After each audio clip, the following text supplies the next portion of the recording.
L'énergie électrique est d'abord produite par les panneaux photovoltaïques.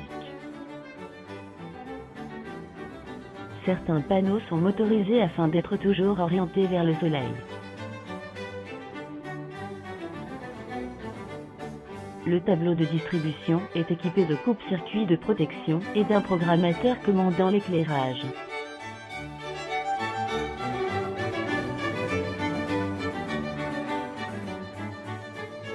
Les cellules photovoltaïques sont des composants électroniques capables de produire de l'électricité à partir de l'énergie solaire, et ceci grâce à l'effet photovoltaïque découvert en 1839 par Antoine Becquerel.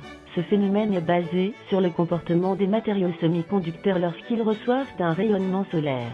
En effet, lorsque les photons de la lumière du soleil rentrent en contact avec ces matériaux particuliers, ils transmettent leur énergie aux électrons des semi-conducteurs, qui génèrent alors une tension électrique. Le matériau semi-conducteur le plus massivement employé à l'heure actuelle par les fabricants de modules photovoltaïques demeure le silicium. La quantité d'électricité que peut produire un panneau solaire photovoltaïque lors de son fonctionnement est mesurée par sa puissance crête, une donnée fournie par les constructeurs de panneaux. Elle correspond à la puissance que peut délivrer une installation photovoltaïque, sous des conditions d'ensoleillement de 1000 watts par mètre carré et d'une température optimale de 25 degrés Celsius.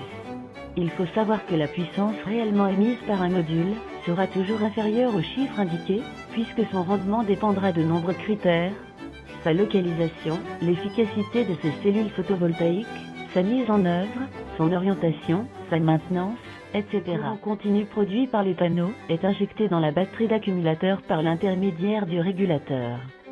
Lorsque les accumulateurs sont suffisamment chargés, le régulateur autorise l'utilisation de cette énergie.